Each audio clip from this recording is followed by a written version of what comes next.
La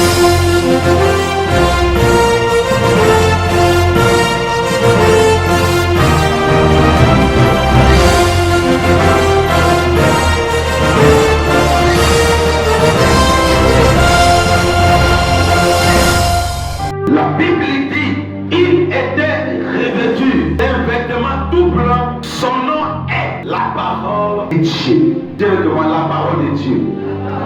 Si on vous posait la question, qui est la personne de Jésus? Que répondrez-vous? Il est la parole de Dieu. Alléluia. Oh, ça me plaît. Alléluia. Donc, Jésus-Christ n'a pas de dissociation.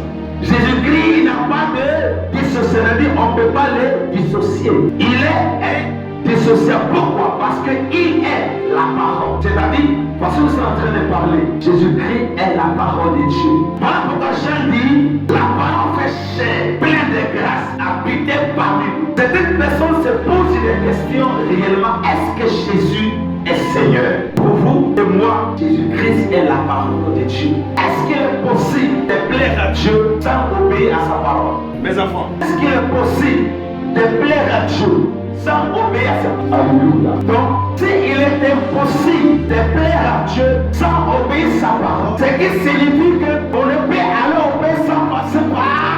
Alors je n'entends pas amen ce matin. Alléluia. Alors en vérité, il est une chose impossible de plaire à Dieu sans mettre sa parole en application. Donc, ce qui signifie que même avant la révélation de Jésus, il était ce qu'il est aujourd'hui. Alléluia. Il était ce qu'il est aujourd'hui. Donc, ce n'est pas parce que Jésus est venu sur la terre et devenu Dieu. Il était Dieu. Ça veut dire quoi? Au commencement était la parole. Et la parole était Dieu.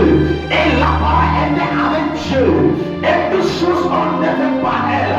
Rien de ce qui a été fait a été fait sans elle. Alléluia. Donc, avant l'arrivée de Jésus sur la terre, il était la parole de Dieu. Et il est. Si vous dites que Jésus n'est pas ce que je suis d'accord, je n'en disconviens pas. C'est selon vous. Mais si il est possible de plaire à Dieu sans obéir à sa parole, alors Jésus n'est pas Seigneur. Alors s'il y a une chose impossible d'obéir à Dieu et de plaire à Dieu sans mettre sa parole de Dieu à l'application, accepte que Jésus-Christ soit ton sauveur. Alléluia. Si c'est impossible, accepte Jésus. C'est pas sur la terre Jésus est ce qu'il est. Il a été, il est et il vient. Alléluia. Donc la Bible dit, même au ciel, il a un vêtement qu'il porte. On l'appelle la parole de Dieu. Alléluia. Jésus-Christ est la parole de Dieu. Je vais vous donner une révélation ce matin. Même dans les anciens temps, lorsque Dieu se révèle aux prophètes, il est dans sa parole pour les communiquer au peuple. Alléluia. Donc la mission des prophètes des anciens temps, c'est de transmettre au peuple la parole de Dieu. Donc, lorsque Dieu s'est révélé à Moïse, Dieu met sa parole dans ta bouche et Dieu t'envoie à parler au peuple de sa part. Donc, sans Jésus, il n'y a pas de révélation.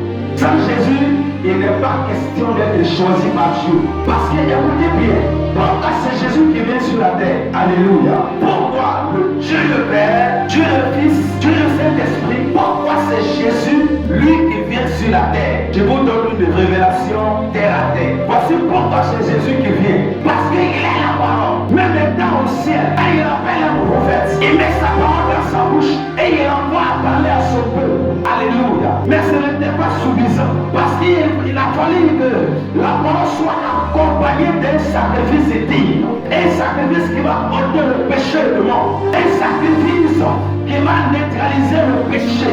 Alors cette parole va s'introduire dans le corps d'une jeune fille. Elle a connu comme qu'on appelle la vierge. C'est-à-dire qu'elle n'a jamais eu une relation sexuelle. Elle était toute vierge de sa jeunesse. L'Esprit de Dieu va toucher sa bassesse. L'Esprit va pénétrer en elle. Et l'Esprit a conçu.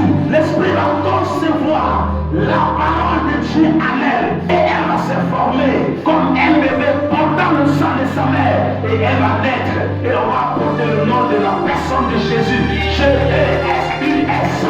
J'aime son nom. Alléluia.